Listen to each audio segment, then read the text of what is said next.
హే people ఎలా ఉన్నారు అందరూ? మేమైతే చాలా బాగున్నాము. అందరికీ వరలక్ష్మీదేవి వ్రతం శుభాకాంక్షలు. ఎంతమంది వ్రతం ఈ వీక్ చేసుకున్నారో కింద కమెంట్ చేయండి. మేమైతే ఈ వీకే చేసుకున్నాము. వరలక్ష్మీదేవి వ్రతం ప్లస్ సత్యనారాయణ స్వామి వ్రతం 2 చేసుకున్నాం అనమాట ఈ వీక్. ఇది దాని ముందు రోజు వ్లాగ్. మేము ఫ్రూట్స్ అండ్ ఫ్లవర్స్ తీసుకురావడానికి వెళ్ళాము. చాలా కాస్ట్లీ ఉన్నాయి ఫ్రూట్స్ కానీ ఫ్లవర్స్ కానీ. ఎస్పెషల్లీ ఆ తామర పువ్వులు అయితే ఏ సీజన్లోనూ దానికంత డిమాండ్ ఉండదు. కానీ ఈ వరలక్ష్మీదేవి వ్రతం కానీ లేదంటే శ్రావణ మాసం కానీ వచ్చిందంటే దానికి ఉన్నంత డిమాండ్ దేనికి ఉండదు. తామర పువ్వులు ప్లస్ మొగలి రేకులు కూడా. మొగలి రేకులు వెతికాం కానీ మాకు ఎక్కడా అసలు అవైలబుల్గా లేదు మా ఊర్లో. ఇంకా తామర పువ్వులు కూడా చాలా చోట్ల అయిపోయాయని చెప్పారు. ఏదో 2-3 స్టాల్స్లో దొరికింది. ఇంకా ఉన్న స్టాల్లో తీసుకొని వచ్చేసాం. అది కూడా చాలా కాస్ట్లీ ఈ తామర పువ్వులు. ఒక్క పువ్వు ఆల్మోస్ట్ 150 రూపీస్ చెప్పారు. సో 2 కలిపి 300 రూపీస్ మాకు పడ్డాయి. ఇంకా తప్పదు కదా అని పూలు 2 తామర పూలు తీసుకొని వచ్చాము. ఫ్రూట్స్ కూడా చాలా కాస్ట్లీ ఉన్నాయి. యాపిల్స్ అయితే ఆల్మోస్ట్ 300 పర్ కేజీ చెప్పారు. ఇంకా 5 రకాల పళ్ళు పెట్టాలి కాబట్టి ఒక్కొక్కటి ఒక్కొక్క రకం తీసుకొని వచ్చాము. ఫ్రూట్స్ అండ్ పూలైతే చాలా కాస్ట్లీ పడ్డాయి వరలక్ష్మీ వ్రతం దేవికి మాకు. సో ఇంక ఇంటికి రాగానే తెచ్చిన ఫ్రూట్స్ కానీ ఫ్లవర్స్ కానీ అన్నీ వాష్ చేసుకొని ఇంక అమ్మవారిని రెడీ చేద్దామని చెప్పి కూర్చున్నారు. ఆ టెంకాయ అంతా తీసుకొని పసుపు అంతా రాసేసారనమాట. ఇంక అమ్మవారికి అలంకరణ కూడా చేయాలని చెప్పి కమ్మలు ప్లస్ కళ్ళు ప్లస్ పాపిడి బిళ్ళ ఇవన్నీ కొనుక్కున్నాం అనమాట ఆల్రెడీ. సో అవన్నీ తీసుకొచ్చి అరేంజ్ చేస్తున్నాము. ఇంకా అమ్మవారికి ముక్కు అవన్నీ కూడా పెడదామని చెప్పి కలుపుతున్నాం అనమాట బియ్య పిండితో. సో ముక్కు అదంతా అరేంజ్ చేద్దామని చెప్పి. మా ఇంట్లో అయితే మేము చాలా సింపుల్‌గానే వరలక్ష్మీదేవి వ్రతం చేసుకున్నాము. బట్ ఈ ఇన్‌స్టాగ్రామ్స్‌లో కానీ, యూట్యూబ్స్‌లో గానీ, వేరే సెలబ్రిటీస్ కానీ, వేరే వాళ్ళ ఇంట్లో వరలక్ష్మీదేవి వ్రతం చూసినప్పుడు వాళ్ళు చాలా గ్రాండ్‌గా చేసుకుంటున్నారు. అఫ్‌కోర్స్ అది వాళ్ళ ఇష్టం. బట్ మనం దాన్ని చూసి ఇన్‌ఫ్లూయెన్స్ అయ్యి మనం కూడా అలానే చేయాలేమో, మనం కూడా అంతే ఖర్చు పెట్టాలేమో అని ఏమీ లేదు. వాళ్ళ స్థాయి తగ్గట్టుగా వాళ్ళు చేస్తున్నారు. మనకి మన స్థాయి తగ్గట్టుగా చేసుకోవాలి. అంతే తప్ప చుట్టుపక్కలోళ్ళు అలా చేశారు, మనం కూడా గ్రాండ్‌గా చేయాలి అని లేనిపోని ఖర్చులన్నీ పెట్టుకొని ఎక్కువ ఇబ్బంది పడకండి. మనం హ్యాపీగా ఫ్యామిలీతో అందరం కలిసి వరలక్ష్మీదేవి వ్రతం చేసుకోవడం ఇంపార్టెంట్. హ్యాపీగా అమ్మవారిని పూజించుకోవడం. అంతేగాని వాళ్ళు అలా పెట్టారు, మనం ఇలా పెట్టాము అలాంటి థాట్స్ ఏం పెట్టుకోకండి. హ్యాపీగా ఫ్యామిలీతో కలిసి అందరూ పూజ చేసుకోండి. ఈ మధ్య యూజువల్లీ రిటర్న్ గిఫ్ట్స్ అనే కాన్సెప్ట్ చాలా ఎక్కువైపోయింది.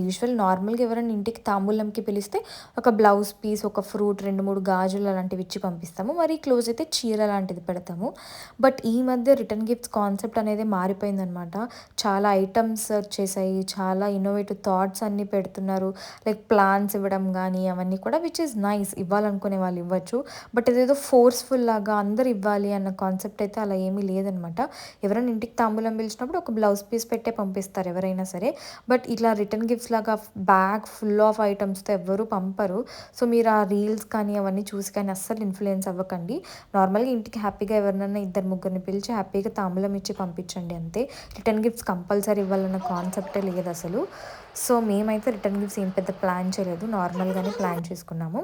అండ్ ఈ అమ్మవారిని కూడా రెడీ చేసామనమాట. ఇంకా కలశం మీద కూర్చోపెట్టడానికి అమ్మవారి కలశం అనేది కూడా రెడీ చేస్తున్నారు. యూజువల్లీ కలశంలో 5 గిన్నెల బియ్యం వేస్తారు అలా చిన్న గిన్నెల్లో. వీళ్ళు ఎంతమంది మెజర్ చేస్తారో లేదో తెలీదు. మా ఇంట్లో కొన్నిసార్లు మేమైతే మెజర్ చేసేవాళ్ళం. మనం 5 గిన్నెలు వేసామనుకోండి, వ్రతం అంతా అయిపోయాక మళ్ళీ చెక్ చేశారనుకో కంపల్సరీ 5 కంటే ఎక్కువే ఉంటాయి. నేనే చాలా సార్లు చూసాను. కంపల్సరీ 5 అయితే ఉండవు. 5 కంటే కంపల్సరీ ఒకటన్నా ఎక్కువ ఉంటుంది, లేకపోతే 2 గిన్నెలన్నా ఎక్కువ ఉంటాయి. మేము అప్పుడప్పుడు చెక్ చేసేవాళ్ళమాట. కొంతమంది చెక్ చేస్తారు, కొంతమంది చెక్ చేయరు. సో అలాగా 5 గిన్నెల బియ్యం ప్లస్ పసుపు కొమ్మలు, ఒక్కలు ప్లస్ కాయిన్స్ అలాంటివన్నీ వేసేసారు. ఇంక అమ్మవారిని కలశం మీద కూర్చోబెట్టేశారనమాట. సో మార్నింగ్ ఈ అమ్మవారిని మనం బయటికి తీసుకెళ్ళి మళ్ళీ లోపలికి తీసుకొని వస్తాం. బియ్యం అవన్నీ తన్నిచ్చి ఇంట్లోకి వచ్చినట్టు. సో రాత్రికి ఇలా అన్ని అరేంజ్మెంట్ చేసేసుకున్నాము. అప్పటికే చాలా లేట్ అయిపోయింది. ఇంక మార్నింగ్ మళ్ళీ తొందరగా లేచి అమ్మవారికి అలంకరణ అంతా చేయాల్సి ఉంటుంది కదా, నగలు అవన్నీ వేయడం అవన్నీ మార్నింగే వేద్దామని అనుకున్నాము. సో నైట్ ఏం పెద్ద డెకరేషన్ ఏమీ చేయలేదు. జస్ట్ అమ్మవారిని రెడీ చేసి కలశం అంతా కూడా రెడీ చేసుకున్నాము. ఇంకా మార్నింగ్ లేసి అమ్మవారిని డెకరేషన్ చేయాలి. మేము వరలక్ష్మీదేవి వ్రతంతో పాటు సత్యనారాయణ స్వామి వ్రతం కూడా చేస్తున్నాం అనమాట. సో 2 పూజలు ఒకే రోజు ఉన్నాయి కాబట్టి మార్నింగ్ చాలా తొందరగా లేయాల్సి ఉంటుంది. సో దానికి తగ్గ అరేంజ్మెంట్స్ అన్నీ నైటే చేసుకున్నాం అనమాట. అక్షంతలు కలుపుకోవడం కానీ, ఇంకా అజ్జస్త్రాలన్నీ ఏర్పాటు చేసుకోవడం కానీ, రేపు పూజకి ఏమేమి కావాలో అన్నీ ఒక చోట పెట్టుకోవడం, ఫ్రూట్స్ అన్నీ వాష్ చేసుకోవడం. సో అవన్నీ నైటే చేసేసుకున్నాం పనులన్నీ కూడా. సో నెక్స్ట్ డే మార్నింగ్ లేచేసాము అందరం వరలక్ష్మీదేవి వ్రతం రోజు 2 వ్రతాలు ఉన్నాయి కాబట్టి స్వామీజీని పిలిచామనమాట ఇంటికి రమ్మని చెప్పి పూజ చేయించడానికి. సో ఆయన 9:30, 10 మధ్యలో అలా వస్తా అన్నారు. సో ఆయన వచ్చేలోపు మనం చేసుకోవాల్సిన వంట కార్యక్రమం ఉంటుంది కదా, లైక్ నైవేద్యాలు కానీ, ప్రసాదాలు కానీ, మధ్యాహ్నం భోజనం కానీ, సో అవన్నీ తయారు చేసేస్తున్నాం అనమాట. అది నేను చేసిన రెజిన్ ప్లేటే చూసారు కదా ఎంత క్యూట్గా ఉందో. అందులో చిన్న దేవుడి విగ్రహం కూర్చోబెట్టాము, లైక్ అష్టోత్తరం చదువుతున్నప్పుడు కానీ ఏమన్నా అలా చేస్తున్నప్పుడు చాలా క్యూట్గా కనిపిస్తుంది ఆ థింగ్ అని చెప్పి. సో అలాగ మార్నింగ్ మేము లేచేసి రెడీ అయిపోయాయన్నమాట. ఇంకా దేవుడి పూజ చేర్పించడానికి పూజారి కూడా ఇంటికి వచ్చేసారు ఆ టైంకి. ఇంకా అమ్మవారి పూజ అంతా స్టార్ట్ అయిపోయింది. ఇంకా స్టార్ట్ అవ్వగానే అమ్మవారిని బయటికి తీసుకెళ్ళి మళ్ళీ మన ఇంట్లోకి వెల్కమ్ చేస్తున్నట్టుగా చేస్తున్నారనమాట పూజారి గారు. సో అలా బయటికి తీసుకెళ్ళి మళ్ళీ మనం ఇంట్లోకి హారతి ఇచ్చి వెల్కమ్ చేస్తామన్నమాట అమ్మవారిని ఇంటికి రమ్మని చెప్పి. సో అది ఆ ప్రాసెస్ అనేది జరుగుతుంది అక్కడ. సో అలా అమ్మవారిని బయటకు తీసుకెళ్ళి మళ్ళీ ఇంట్లోకి తీసుకొచ్చాము వెల్కమ్ చేస్తూ. ఇంట్లోకి రాగానే ఇంకా పూజ అనేది స్టార్ట్ అయిపోయింది. ఫస్ట్ పంచామృత అభిషేకం చేస్తున్నారు.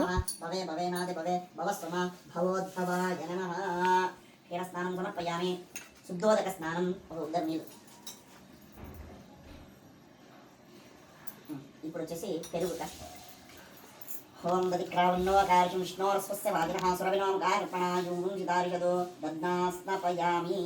వామదేవాయ నమో జ్యేష్ఠాయ నమః శ్రేష్ఠాయ నమో రుద్రాయ నమః కాలాయ నమః కలవికరణాయ నమో బలవికరణాయ నమో బలాయ నమో ఫలప్రదాయ నమః సర్వభూతగమనాయ నమో.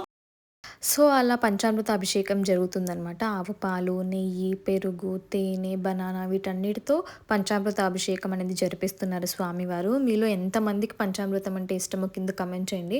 నాకైతే చాలా ఇష్టం. ఎస్పెషల్లీ డ్రై ఫ్రూట్స్ అన్నీ యాడ్ చేసుకొని గ్లాసులు తాగుతాను నేను. మా ఇంట్లో ఏదైనా పూజ జరిగిందంటే కంపల్సరీ నేనైతే గ్లాస్లో వేసుకొని మళ్ళీ తాగుతాను. అంత ఇష్టం నాకు పంచామృతం అంటే. చాలా బాగుంటుంది. మనం యూజువల్గా కలుపుకున్న అంత టేస్ట్ రాదు, కానీ పూజ రోజు తింటేనే చాలా టేస్ట్ ఉంటుంది పంచామృతం అనేది. మీలో ఎంతమందికి వరలక్ష్మీదేవి వ్రత కథం తెలుసు కింద కమెంట్ చేయండి.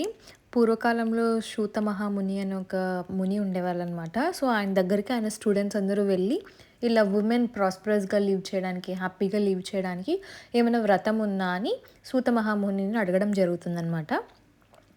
అప్పుడు సూత మహాముని వచ్చేసి శివుడు పార్వతికి ఒక వ్రతకథం చెప్పాడు. ఆ వ్రతకథం ఉంది, మీరు అది కనుక ఫాలో అయ్యారంటే ఉమెన్ కానీ ఫ్యామిలీస్ కానీ చాలా హ్యాపీగా అండ్ ప్రాస్పరస్గా లివ్ చేస్తారు అని చెప్పి సూత మహాముని చెప్తాడనమాట. అప్పుడు ఎలా చేయాలి ఏంటి అన్నప్పుడు శివుడు దగ్గరికి పార్వతి అడుగుతుందనమాట సేమ్ ఇలా ఉమెన్ అందరూ కలిసి వ్రతం చేసుకోవడానికి లేకపోతే పూజ చేయడానికి టు లివ్ హ్యాపీలీ ఏదైనా వ్రతం ఉందా అని పార్వతీదేవి శివుడిని అడుగుతుందనమాట. అప్పుడు శివుడు పార్వతీదేవికి చెప్తారనమాట ఇలా వరలక్ష్మీదేవి వ్రతం ఉందని చెప్పి. అప్పుడు పార్వతీదేవి అడుగుతుందన్నమాట ఎవరైనా ఇంతకుముందు చేశారా ఇలాంటి వ్రతం అంటే. అప్పుడు శివుడు అవును చేశారు. చారుమతి అని ఒక లేడీ ఉండేది, వెరీ నోబుల్ లేడీ. ఇంట్లో అందరినీ చూసుకుంటా వాళ్ళ హస్బెండ్కి సేవలు చేసుకుంటూ పూజా విధానాలు కానీ అన్నీ బాగా చేసుకునేదనమాట. సో వరలక్ష్మీదేవి ఆవిడతో ఇంప్రెస్ అయ్యి తన కళ్ళలోకి వస్తుందన్నమాట. లక్ష్మీదేవికి నమస్కారం చేసి నమస్తే సర్వలోకానం జనన్యే పుణ్యమూర్తయే వరణ్యేత్రిగా దేవి నిద్రండి లేవగానే ఇంటి చుట్టూ చూసి వరలక్ష్మి ప్రత్యక్ష సంఘటన స్వప్నముగా గ్రహించి అత్త మామలతో ఇరుగు పొరుగు వారితో చెప్పినది. శ్రావణ మాసము రాగానే వరలక్ష్మి వ్రతము అవశ్యముగా చేయమని చెప్పినది చారుమతీదేవి. సో అలా కళ్ళలో వచ్చిన వరలక్ష్మీదేవి తనని ఎలా పూజించాలని చారుమతితో చెప్తుందనమాట. లైక్ పౌర్ణమి ముందు వచ్చే శుక్రవారం నాడు శ్రావణ మాసంలో నన్ను పూజించమని చారుమతితో ఎక్స్ప్లెయిన్ చేస్తుంది. తనకు వచ్చిన ఈ డ్రీమ్ని వాళ్ళ ఫ్రెండ్స్తో వాళ్ళ ఫ్యామిలీతో అంతా షేర్ చేసుకుంటుందన్నమాట చారుమతి. ఇలా వరలక్ష్మీదేవి కల్లో వచ్చింది, ఇలా పూజించమని చెప్పి. సో వాళ్ళ ఫ్యామిలీ అండ్ ఫ్రెండ్స్ కూడా తనని సపోర్ట్ చేస్తారు పూజిద్దామని చెప్పి. సో శ్రావణ మాసం కోసం వెయిట్ చేస్తారనమాట, లైక్ 2వ శుక్రవారం రోజు వాళ్ళంతా.